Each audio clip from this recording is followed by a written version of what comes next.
வணக்கம்.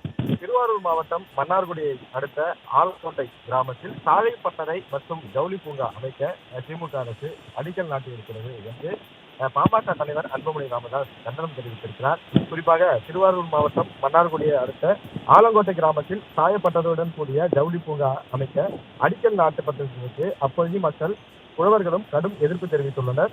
வேளாண்மைக்கும் சுற்றுச்சூழலுக்கும் பெருங்கேட்டை ஏற்படுத்தும் என்பதை அறிந்து காவேரி பாசன மாவட்டங்களில் சாயப்பட்டறையுடன் கூடிய ஜவுளி பூங்கா அமைப்பது கண்டிக்கத்தக்கது. அதே போல காவேரி பாதுகாக்கப்பட்ட மண்டலத்தை மாசுக்காடாக மாற்ற திமுக அரசு துடிக்கிறதா என்ற கேள்வியும் அவர் எழுப்பியிருக்கிறார். சாயப்பட்டறைகளுடன் கூடிய ஜவுளி பூங்காக்கள் அமைக்கப்படுவதால் ஏற்படும் கேடுகள் எல்லையில்லாதவை. சாயப்பட்டறைகளால் இரு வகையான பாதிப்புகள் ஏற்படுகிறது. சாயப்பட்டறைகளின் தேவைக்காக தினமும் கோடிக்கணக்கான நிலத்தடி நீர் உறிஞ்சி எடுக்கப்படும். அதே போல நிலத்தடி நீர்மட்டம் மிக கடுமையாக பாதிக்கப்படும். சாயப்பட்டறைகளில் இருந்து வெளியேற்றப்படும் வேதிப்பொருட்களும் நச்சுப் பொருட்களும் கலந்த கழிவுநீர் நிலம், நீர், வாயு உள்ளிட்ட இயற்கை வளங்களும் சுற்றுச்சூழலுக்கும் சரி செய்ய முடியாத வகையில் பாதிப்பை ஏற்படுத்திவிடும்.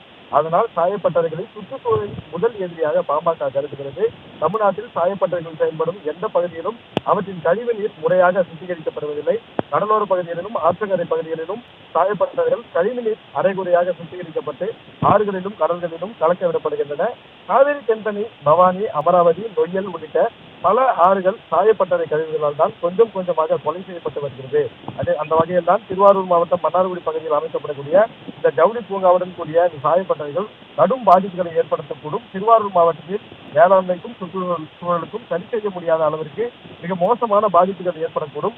இத்தகைய பாதிப்புகள் எதுவும் ஏற்படக்கூடாது என்பதற்காக தான் காவிரி பாசன மண்டலங்களை பாதுகாக்கப்பட்ட வேளாண் மண்டலங்களாக அறிவிக்க வேண்டும் என்று பாமக பல ஆண்டுகளாக போராடியது.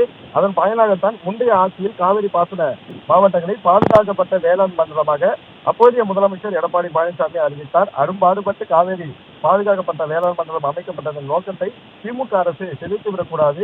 காவேரி பாதுகாக்கப்பட்ட வேளாண் மண்டலமாக அறிவிக்கப்பட்ட பகுதிகளில் வேளாண்மை சார்ந்த தொழில்களை அமைப்பதற்கு எந்த தடையும் கிடையாது. ஆனால் அதற்கான எந்த முயற்சியும் கடந்த 5 ஆண்டுகளில் திமுக அரசு செய்யவில்லை. அதை விடுத்து வேலை வாய்ப்பை ஏற்படுத்துகிறோம் என்ற பெயரில் வேளாண்மைக்கு வேட்டு வைக்கும் சாயப்பட்டறைகளை அமைப்பதை அனுமதிக்க முடியாது.